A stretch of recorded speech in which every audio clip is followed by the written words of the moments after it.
आणि आता पाहूया टॉप 9 महत्त्वाच्या बातम्या। कोल्हापूरचे आंतरराष्ट्रीय नेमबाज राही सरनोबत 8 वर्ष पगाराविनाच। पहिले 3 वर्ष पगार झाल्यानंतर पुढची 8 वर्ष शासनाकडून पगारच नाही। राहीनं प्रशिक्षणार्थीचे 3 वर्ष पूर्ण न केल्यानं पगार रखडला, प्रशासनाची माहिती।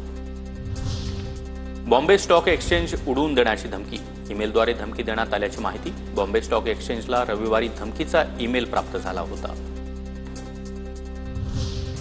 दिल्लीहून मुंबईला जाणाऱ्या स्पाइसजेट विमानामध्ये 2 प्रवाशांचा गोंधळ। जबरदस्तीनं कॉकपिटमध्ये जाण्याचा प्रयत्न, प्रवाशांच्या गोंधळामुळे पुन्हा विमानाचं टर्मिनलवर लँडिंग। गोंधळ घालणाऱ्या प्रवाशांना सीआयएसएफच्या ताब्यात देण्यात आलं। एफडीएच्या कारवाईनंतर आकाशवाणी आमदार निवासातील कॅन्टीन पुन्हा सुरू। आमदारांची गैरसोय होऊ नये यासाठी कॅन्टीन पुन्हा एकदा सुरू करण्यात आलं। दर्जा सुधारण्यासाठी कॅन्टीन मालकाला 2 आठवड्यांचा वेळ। कोल्हापूरमध्ये मुंबई हायकोर्टाचं खंडपीठ होणार। खंडपीठाबाबत मुंबई हायकोर्टाकडून प्रक्रिया सुरू झाल्याची सूत्रांची माहिती।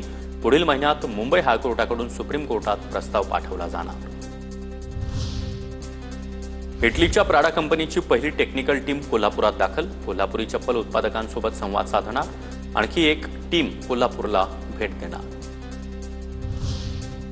केरळच्या पलक्कडमधील रहिवासी असलेली नर्स निमिषा प्रियाची येमेनमध्ये फाशी टळली।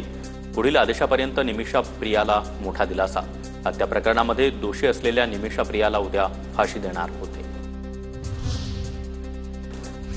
नाशिक महामार्गावर ग्रामीण पोलिसांनी हाणून पाडला सिनेस्टाईल गांजा तस्करीचा डाव।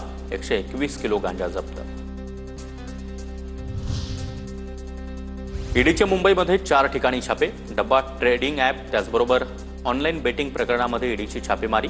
V money, VM trading, standard trades app या कार्यालयावर छापे।